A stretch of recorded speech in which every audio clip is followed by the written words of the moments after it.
Добрый день, дорогой 4 класс. Зовут меня Ирина Николаевна, и урок математики у нас сейчас. Я рада видеть ваши лица, ваши улыбки, и думаю, что этот день принесет вам радость общения друг с другом. Если снег летит на крышу, если в жизни все не так, улыбнитесь, рассмешитесь, ведь улыбка – это клад. Улыбнитесь друг другу от всей души. И теперь с хорошим настроением приступаем к новой теме. Тема нашего урока – взаимосвязь между скоростью, временем и расстоянием. Задачи на движение, нахождение, расстояние. Сегодня на уроке узнаем взаимосвязь между скоростью, временем и расстоянием. Научимся решать задачи на нахождение расстояния. Сможем решать задачи на движение. Обратите внимание на экран. Что написано? Тише едешь, дальше будешь.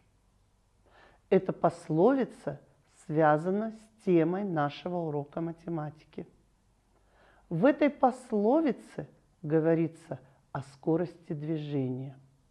А мы сейчас как раз изучаем взаимосвязь между скоростью, временем и расстоянием. Правильно, а поможет нам установить эту взаимосвязь уже известный нам математический язык, язык формулы. Что обозначает формула? Чтобы найти скорость, нужно расстояние разделить на время. Чтобы узнать расстояние, нужно скорость умножить на время. Чтобы вычислить время, нужно расстояние разделить на скорость. Мы должны знать эти формулы, чтобы уметь решать задачи на движение. Для того, чтобы быстро решать задачи на движение, надо отработать вычислительные навыки. Откройте тетради, запишите число, классная работа. Начнем его с игры «Молчанка». Нужно заполнить таблицу.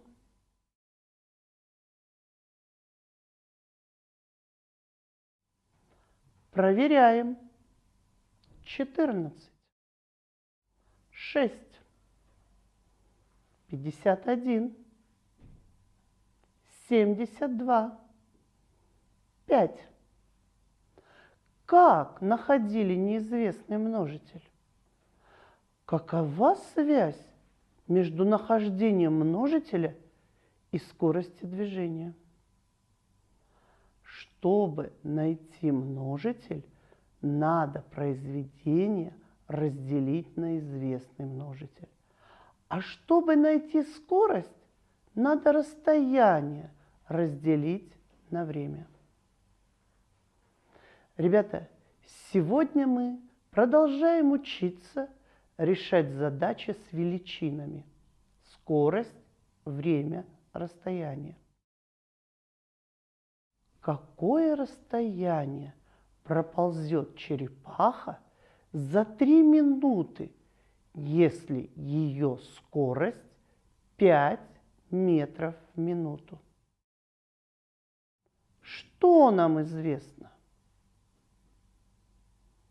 Давайте запишем в таблице значения данных искомых величин. Скорость черепахи 5 метров в минуту. Значит, в каждую минуту черепаха проползает по 5 метров. Она была в пути 3 минуты. Это время. Чтобы вам было легче решить задачу, сделаем еще к ней чертеж.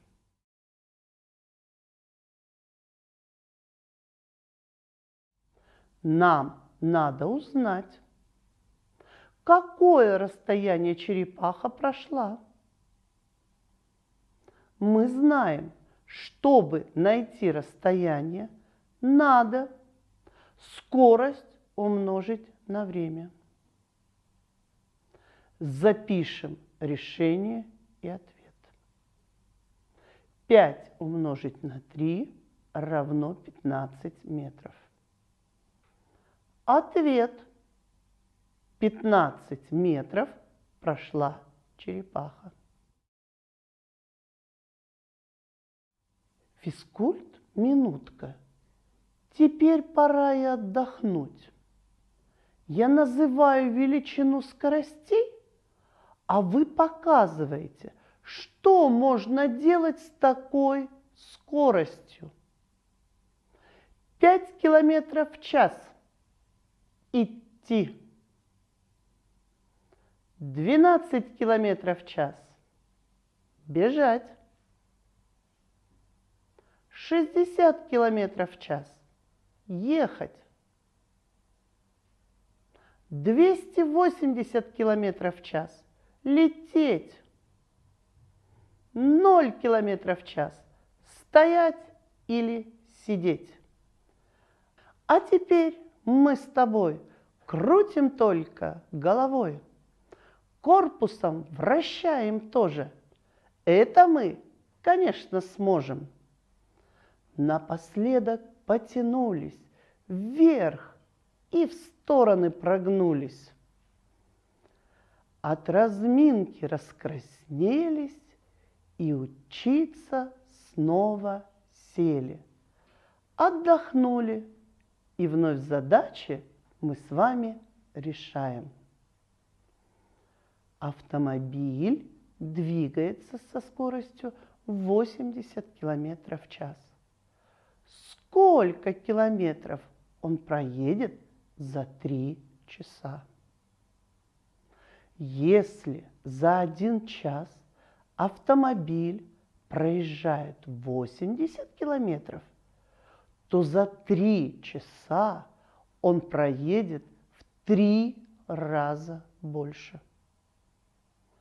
Чтобы найти расстояние, нужно скорость автомобиля 80 километров в час умножить на время движения. 240 километров. Ответ.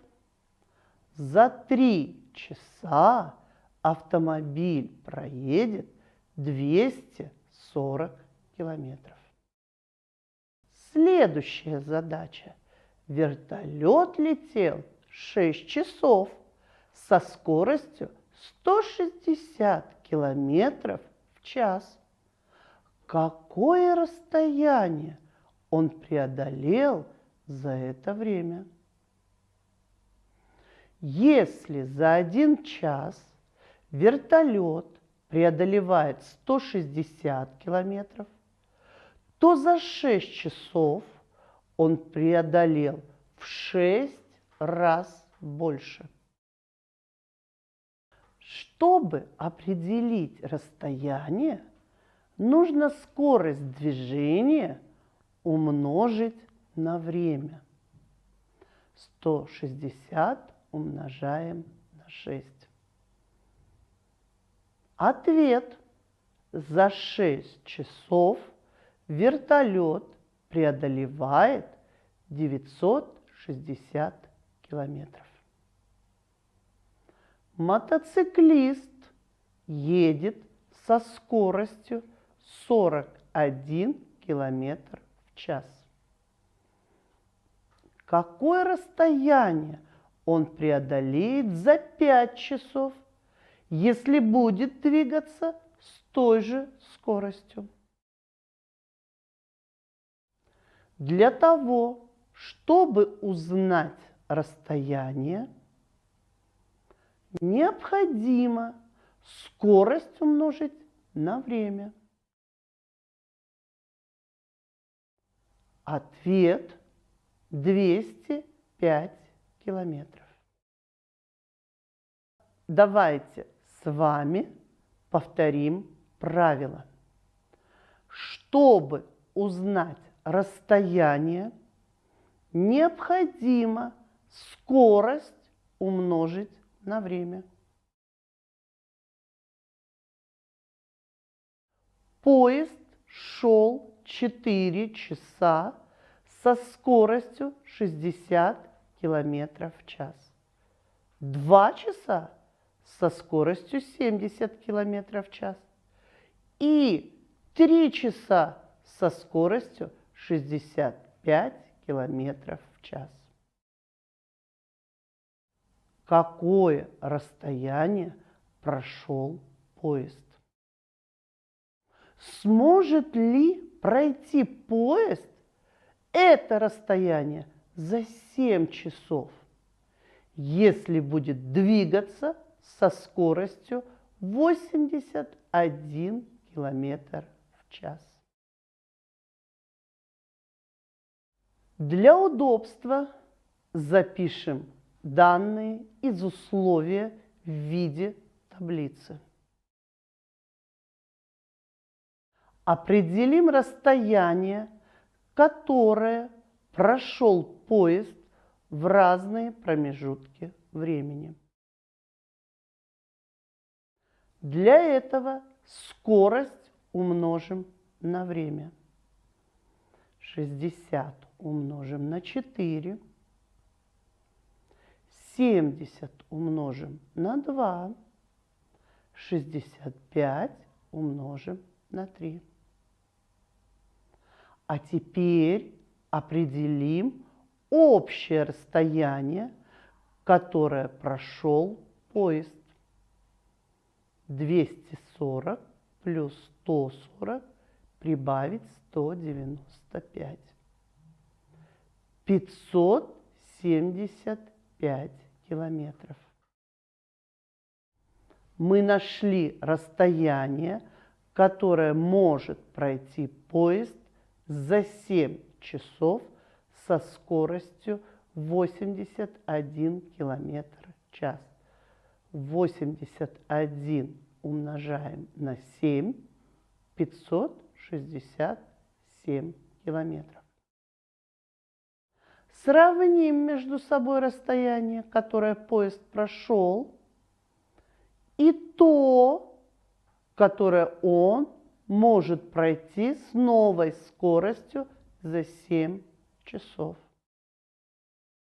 575 больше, чем 567. Следовательно, поезд не может пройти расстояние 575 километров за 7 часов, если будет двигаться со скоростью 81 километр в час. Ребята, время нашего урока заканчивается. Давайте подведем итог. Сегодня на уроке мы узнали взаимосвязь между скоростью, временем и расстоянием. Научились решать задачи на нахождение расстояния. И теперь можем решать задачи на движение. Мы решали задачи, в которых объекты двигались в одном направлении или навстречу друг другу. Ребята, но есть еще и задачи, когда объекты движутся в противоположных направлениях. Эту работу мы продолжим с вами на следующих уроках. Вам пора отдохнуть. Урок окончен. До свидания. До новых встреч. встреч!